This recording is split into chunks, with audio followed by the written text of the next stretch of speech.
speed suits before, and how do you feel about the speed suit? I love them. Yeah, I mean, I've been wearing them all season, and we get custom ones, so we got to pick out the colors, and this is the third and final one. So yeah, I like it. I feel comfy in it, and I feel fast and fit.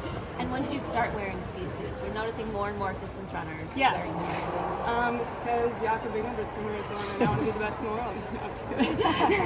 I don't know. I mean, it's just like, it's fun to show your personality a little bit, and the 1500 has become more of a speed event, and especially out around on the men's side, and it's on the women's as well. And, Amazing. And how do you choose which speed suit to wear on prelims, finals?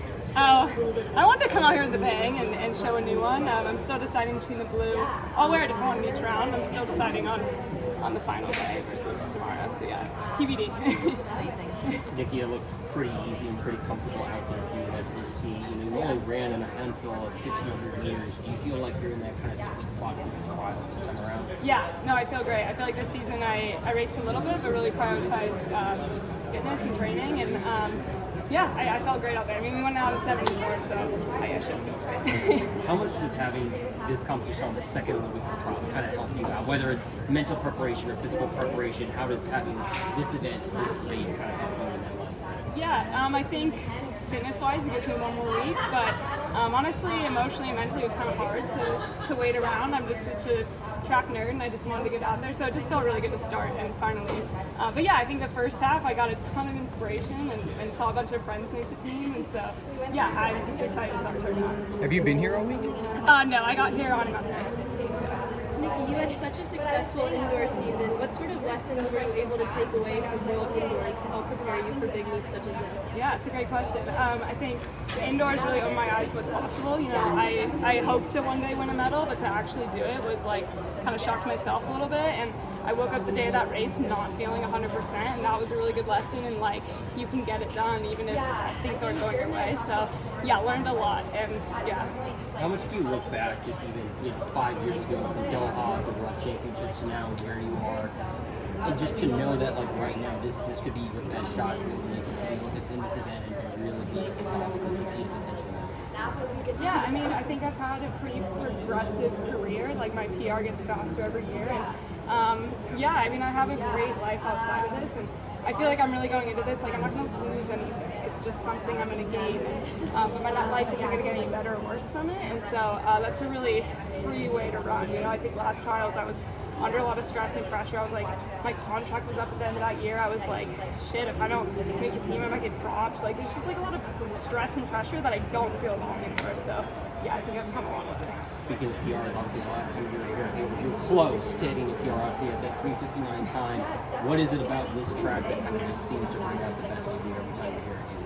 Yeah, I think it's the fans, and it's the place. Like, I spent my freshman and sophomore year here at U of O, and I did a lot of growing in those 2 years, and I just feel really nostalgic when I'm in Eugene, and it feels really familiar. Like, I know all the roads, I don't have to use Google Maps. Like, it's just this like familiar place, and I think, the crowd and the atmosphere, especially the past few years, has just been incredible. And I think the bigger the stage, like the more excited I get, the better I do. So yeah. Is there a particular place you have to come back and check every time you're here in the city, and where is that?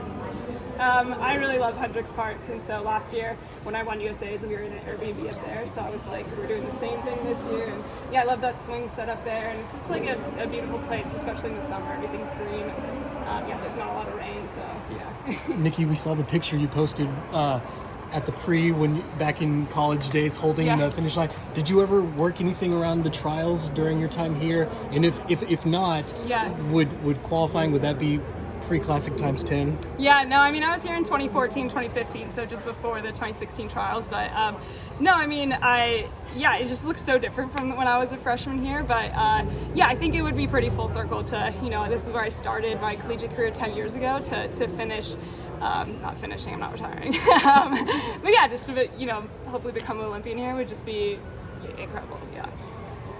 Speaking of that progression, the 10 years, a lot of technology has developed differently. Bouncier tracks, bouncier shoes. Can you talk me through how you choose what spikes you're wearing and how that technology has changed? Totally. I mean, I get the luxury of trying a bunch of different spikes out, and I like a stiffer one, so I really like the on ones last year. They're really stiff, and but the Puma ones, something about them, like they're stiff and poppy, and I just run well in them. I'm not going to change anything now. So yeah. And can you feel almost the difference when you think back to the collegiate days, the kind of shoes you were wearing? Totally, yeah. How so? I felt like might as well have been racing in socks. Like it was just like it felt like nothing, you know, which was like good and bad. And sometimes it's nice to feel your foot hit the ground. But yeah, no, it's night and day. yeah. Nikki, they've added the repêchage, that sort of holder around with the Olympics. What's your thought of that? Just sort of that competitive atmosphere.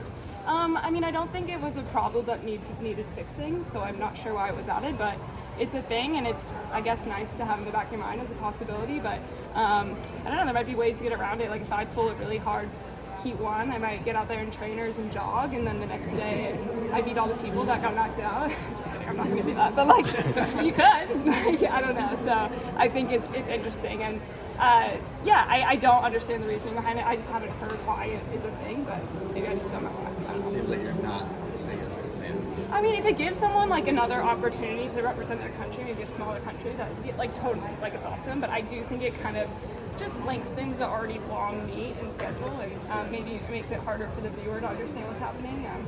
I don't know yet. yeah. Thanks, Nikki. Thanks, Nikki. Thanks, guys.